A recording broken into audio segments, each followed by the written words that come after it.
उसका घर कहाँ है? बस यही पास में, जर्मनी। जर्मनी में कहाँ? अरे वो तू भूल जाना, वहाँ जाके देख लेंगे ना, ढूंढेंगे ना। चलो चलो चलो चलो चलो, बैठो बैठो बैठो बैठो।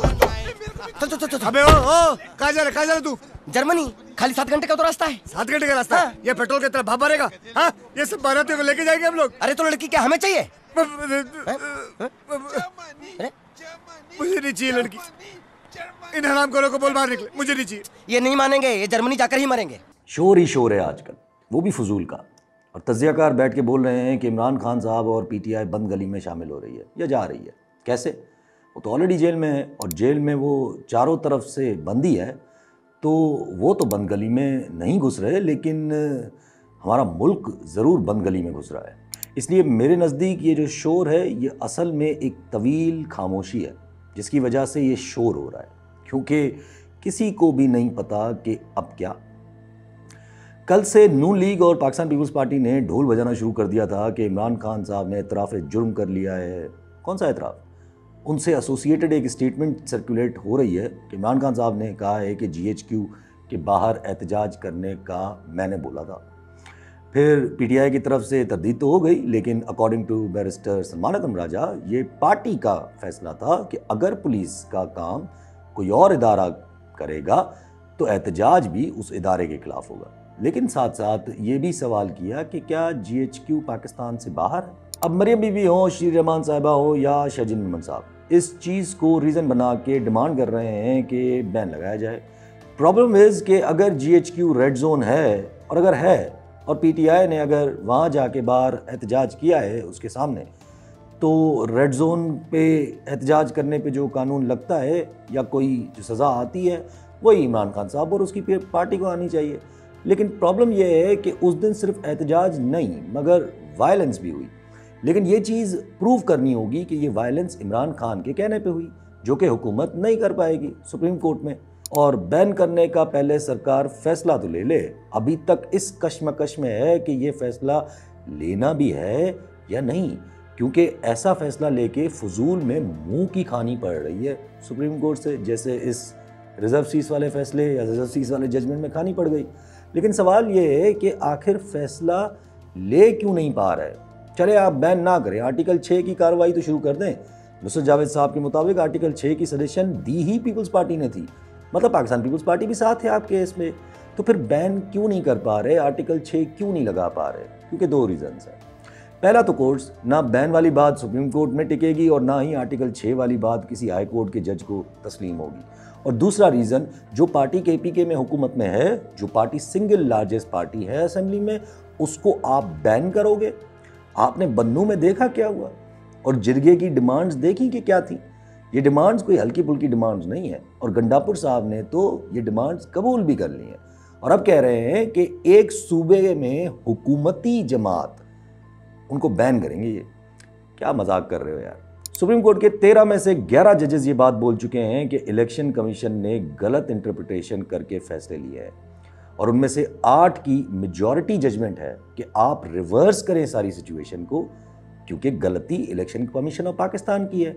और जब रिवर्स होती है सारी सिचुएशन तो पीटीआई वजूद में आ जाती है, और जब पीटीआई वजूद में आ जाती है तो जाहिर है सीट्स पीटीआई को वापस जाएंगी। लेकिन ये क्या नून लीग हो या पाकिस्तान पीपल्स पार्टी हो, नज़रसानी अपील डाल के बैठ गए, हालांकि वो भी जब सुनी जाएगी देखा जाएगा। MKM हो, वावडा हो, भाड़े के सहाफ़ी हो, कहते हैं कि भाई नहीं मानेंगे फैसला।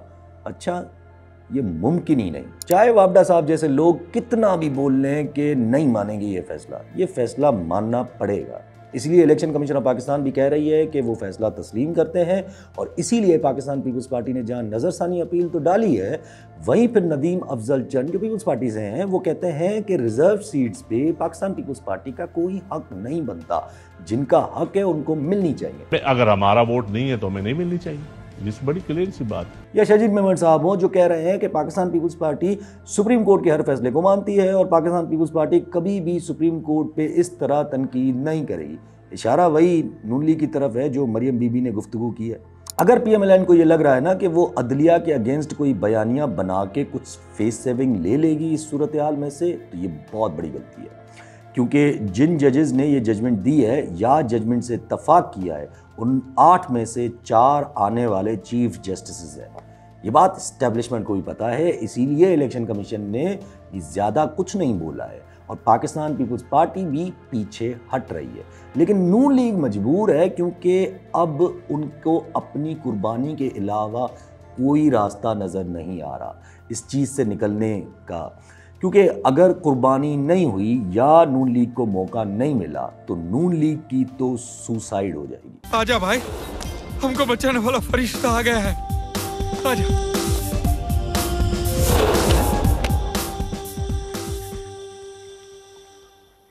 भाई साहब कर क्या रहे हैं आप?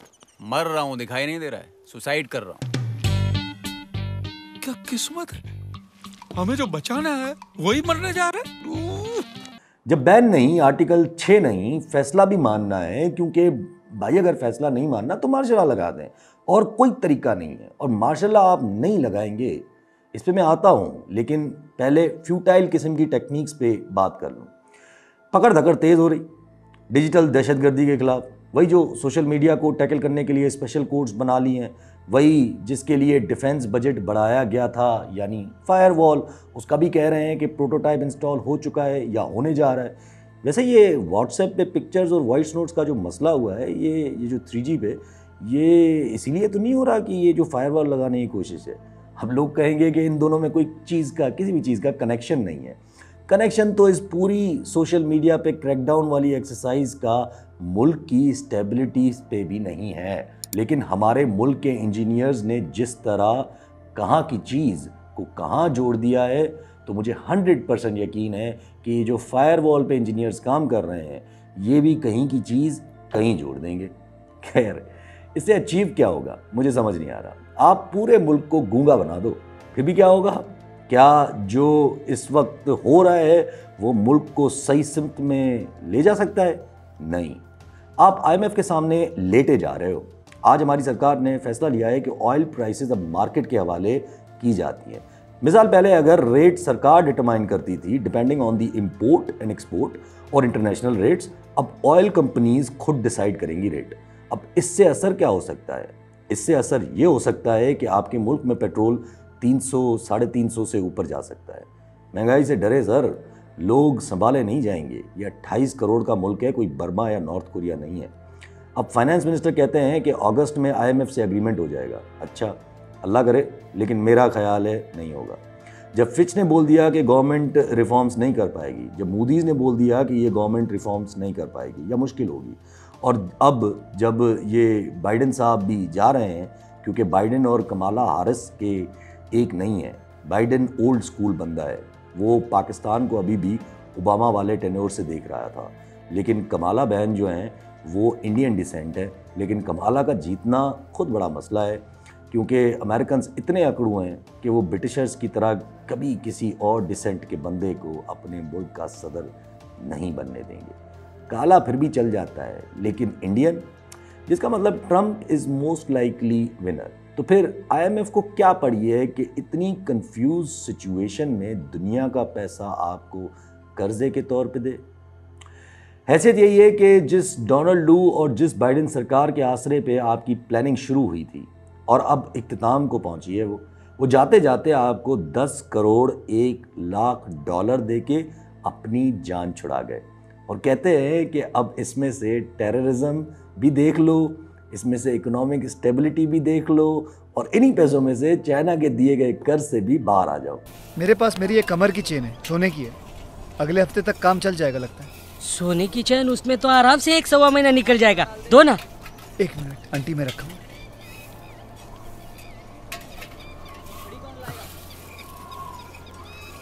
ये आपके कमर की चैन है? हाँ, मेरे पैदा होते ही मेरे माँ बाप ने मुझे पहनाई थी। अभी अभी ये माँ की अलमारी से चुरा के लाया। इसमें तो मुश्किल से सिर्फ 3 दिन निकल पाएगा, वो भी आधा पेट। आज तो लू भाईजान ने सब कुछ ही खोल दिया, लेकिन हैरत है कि अभी तक इस चीज़ पे किसी ने तबसरा नहीं किया। लू भाईजान बोलते हैं कि चाइना की पाकिस्तान में इन्वेस्टमेंट माजी है और अब अमेरिका की जो इन्वेस्टमेंट है वो फ्यूचर है। ये क्या बोल दिया सर जी? हमारी सरकार इतने दिनों से हमें बता रही है कि CPEC 2 की इन्वेस्टमेंट आ रही है, मगर मतलब नहीं आ रही चाइना की इन्वेस्टमेंट। और ये बात उसी दिन क्लियर थी जिस दिन चाइना आके हमें लेक्चर दे के गया था, क्योंकि चाइनीज़ जो है वो बड़े स्ट्रेट फॉरवर्ड पॉलिसी रखते हैं, वो अमेरिका की तरह गेम्स नहीं खेलते। और अगर अभी कोई मूड होगा भी चाइना का CPEC 2 का, तो वो ऑफ हो चुका होगा। ये डोनाल्ड लू की ये वाली स्टेटमेंट के बाद, मतलब आप सोचें ये कितना बड़ा ड्रॉप सीन हुआ है, और इसका सिग्नल चाइना ने क्या लिया होगा। पहले से ही ये इल्ज़ाम चल रहे थे कि पाकिस्तान ने अमेरिकन इन्फ्लुएंस में आके CPEC को तबाह किया है, और अब ये स्टेटमेंट। जिस गवर्नमेंट के आसरे पे ये सब कुछ हुआ, वो जाते जाते आपको कितना 10 करोड़ 1 लाख डॉलर दे के गई, और जिस मुल्क की आपके मुल्क को तकरीबन 70 बिलियन डॉलर्स की इन्वेस्टमेंट कह लें या लोन कह लें, जिस मुल्क ने हर दफ़ा आपको डिफ़ॉल्ट्स होने से बचाया, यानी चाइना, उस मुल्क के लिए बाइडन ने जाते जाते आपके लिए एक नई प्रॉब्लम खड़ी कर दी। लेकिन मज़े की बात यह है कि बाइडन ने जो ये पैकेज अनाउंस किया है, it has to be approved by Congress, और हाल ही में अमेरिकन कांग्रेस ने ये पैगाम दिया था कि इलेक्शंस का ऑडिट करवाएं। तो अब फिर वही सवाल दोबारा उठेगा कि ये पैसे तो हम दे दें पाकिस्तान को, लेकिन हमारी जो करारदाद पास हुई है उसका क्या हुआ है? क्योंकि अमेरिकन एडमिनिस्ट्रेशन को पैसे किसी को देने के लिए कांग्रेस से मंजूर करवाना लाजम है, और ये जल्दबाजी भी इसीलिए ही की गई है क्योंकि बाइडन को पता है कि अगर ट्रंप आ गया तो उसने तो 1 रुपया भी नहीं देना है। ये तो रहा वो मुल्क जिसने हमेशा आपके साथ हाथ किया है और इस बार भी करके गया है। अब आ जाएं उस मुल्क पे जो कम बोलता है लेकिन असर उतना ही रखता है, यानी कि इंग्लैंड। इंग्लैंड के हाउस ऑफ लॉर्ड्स और हाउस ऑफ कॉमन्स के लोगों ने मिलकर ये फैसला किया है, तकरीबन शायद कोई 12 लोग हैं जिन्होंने फैसला किया है कि PTI का केस अब वो इंटरनेशनल लेवल पे नुमायाँ करेंगे। दैट मीन्स अब वहाँ से भी, अब उनके कोई हाउस ऑफ कॉमन्स से भी कोई करारदाद सामने आएगी। अगर हाउस ऑफ लॉर्ड्स से आ गई तो गेम ही ख़त्म है। और काजी फायद ईसा साहब ने तो कैसे ख़त लिख के जवाब दिया था ब्रिटिश हाई कमिश्नर को। अब हमारी गवर्नमेंट ने क्या करना है? ज़ाहिर है गवर्नमेंट फिर कल खड़ा कर देगी बेचारी फॉरेन ऑफिस की स्पोक्स पर्सन को कि वो बोलने आकर कि ये पाकिस्तान के अंदरूनी मामलात में मुदाखलत है। मेरी एक टांग नकली है, मैं हॉकी का बहुत बड़ा खिलाड़ी था। लेकिन इससे होगा क्या? इसलिए अब गौर से सुने। बैन नहीं कर सकते, आर्टिकल 6 नहीं लगा सकते क्योंकि कोर्ट्स सस्टेन नहीं करेंगे इन चीज़ों को। तो फिर सोशल मीडिया पे क्रैकडाउन करते हैं। आपने गिरफ्तार कर लिया है रऊफ हसन साहब को, आप शायद सबको गिरफ्तार कर लें, हमें भी गिरफ्तार कर लें। क्या उससे आपकी इकोनॉमी पे कोई फ़र्क पड़ जाएगा या टेररिज्म पे कोई फ़र्क पड़ जाएगा? नहीं। तो फ़ायदा क्या है? और अगर ये स्पेशल कोर्ट्स बना के सज़ाएँ दे भी दी, उससे क्या होगा? क्या उसके खिलाफ अपील का हक नहीं होगा? मतलब घूम फिर कर आपका ये कदम भी कोर्ट्स में सस्टेन नहीं करेगा। पहले तो कोशिश थी कि कुछ टाइम बाय कर ले ताकि अमेरिका के नवंबर में इलेक्शंस हो जाए, ताकि बाइडन जीत जाए। अब तो बाइडन भी गया और उसके साथ किए गए सारे वादे भी गए तेल लेने। तो अब टाइम बाय करने का भी कोई फ़ायदा नहीं। मतलब अगर फिर भी इस रास्ते पे चलना है तो कोर्ट्स का कुछ करना पड़ेगा, और वो सिर्फ अनकॉन्स्टिट्यूशनल तरीके से ही मुमकिन है। कोई PCO की बातें कर रहा है, कोई इमरजेंसी की बातें कर रहा है, लगा के दिखा दे। इस वक्त ना चाइना का आप में मुफाद है, आप उसको चमक दिखा के गैर आइनी अमल को इंडोर्स करवा सकें। वो तो पहले ही बोल चुका है कि स्टेबिलिटी ले आओ, आप सुनने को तैयार नहीं। ना अमेरिका का कोई मुफाद है, और अगर अमेरिका का मुफाद होगा भी तो बाइडन के साथ वो गया, और ट्रंप के आने के बाद तो बिल्कुल ही ख़त्म हो जाएगा क्योंकि ट्रंप की पॉलिसी हमेशा इनवर्ड रही है। वो किसी और के मसाइल में पैसा ज़ाया नहीं करना चाहता। और ये डोनाल्ड लू साहब की तरफ से दिया गया 10 करोड़ 1 लाख डॉलर का जो इनाम है, जो आपकी कारकर्दगी पे या कारकर्दगी देख के मिला है, वो भी कांग्रेस से मशरूत है। और अब तो UK ने भी उंगली दिखा दी है आपको। 3 बड़े मुल्क, दुनिया के 3 बड़े मुल्क ये बात क्लियर कर रहे हैं कि पाकिस्तान में ये सिस्टम नहीं चलेगा। तो मेरा सवाल है कि अगर कोई इस बावजूद भी अब अपनी ज़िद पे कायम है, तो कोई उनसे पूछे कि क्या वाकई इस मुल्क की सूरत हाल में इमरान खान, PTI या अपोजिशन ज़िम्मेदार है? जब से ये सिस्टम फोर्स किया गया है पाकिस्तान पे, तब से अपोजिशन ने एक भी जलसा नहीं किया है, ना रैलीज़ की हैं, ना ही कोई बड़ी अफरा तफरी क्रिएट की है। अफरा तफरी क्रिएट किसने की है? आपके इस सिस्टम ने, आपके इन फैसलों ने। और अब ये बैन, आर्टिकल 6 पैका कानून के तहत कार्रवाइयाँ, इंटरनेशनली अपने आप को आइसोलेट करना, ये सब कौन कर रहा है? अपोजिशन। तो फिर बंद गली में कौन दाखिल हो रहा है? वो जो ऑलरेडी 4 दीवार के अंदर बैठा हुआ है, या ये मुल्क बंद गली के दाखिल हो रहा है? और कौन लेके जा रहा है मुल्क को बंद गली में? नॉर्थ कोरिया बनाना है मुल्क को या बर्मा, लेकिन उन दोनों को भी चाइना या रशिया की सपोर्ट है। आपको किसकी होगी? और अब तो इंडिया ने भी अपना वॉर बजट बढ़ा दिया है। What does that tell you? नू लीग तो मेरे हिसाब से फंस चुकी है, पाकिस्तान पीपुल्स पार्टी फिर भी सेफ खेल रही है, सुप्रीम कोर्ट को अपीज भी कर रही है और इस्टेब्लिशमेंट को भी। इसलिए इस वक्त ये सारा शोर इग्नोर करें और अनकरीब धमाके सुनें। इस वक्त जो खामोशी है वो न्यू स्ट्रेटजी के लिए है, क्योंकि प्लान फेल हो चुका है और अब खामोशी से नया प्लान तैयार होगा। क्योंकि अगर इधर से आगे बढ़े तो दीवार में जाके टकराएंगे, फजूल में सर्वर फट जाएगा।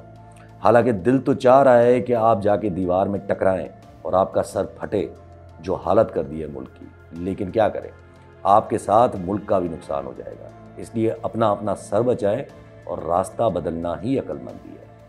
इफ़ नॉट तो कोई भी विनर या लूज़र नहीं रहेगा, सब ही लूज़र रह जाएंगे। गाड़ी बंद हो गई, स्टार्ट नहीं हो रही। तो क्या करें? हाँ तो उतरो ना अभी, सब लोग उतरो। हाँ तो धक्का मारोगे तो जर्मनी जाएंगे ना। चलो चलो चलो जल्दी चलो, जाओ जल्दी आओ जल्दी आओ। हाँ भाई खड़े मत रहे भाई, चलो आओ जल्दी आओ। हाँ आराम से आराम से आराम से, please wait. Slow slow slow slow. Okay now you can go. चलो चलो भाई, हाँ भाई धक्का मारो धक्का मारो। हाँ भाई आओ, जोर से बोलो जर्मनी जर्मनी। अबे मेरे को धक्का मत मार, गाड़ी को धक्का मार। कैसा आदमी है यार। जर्मनी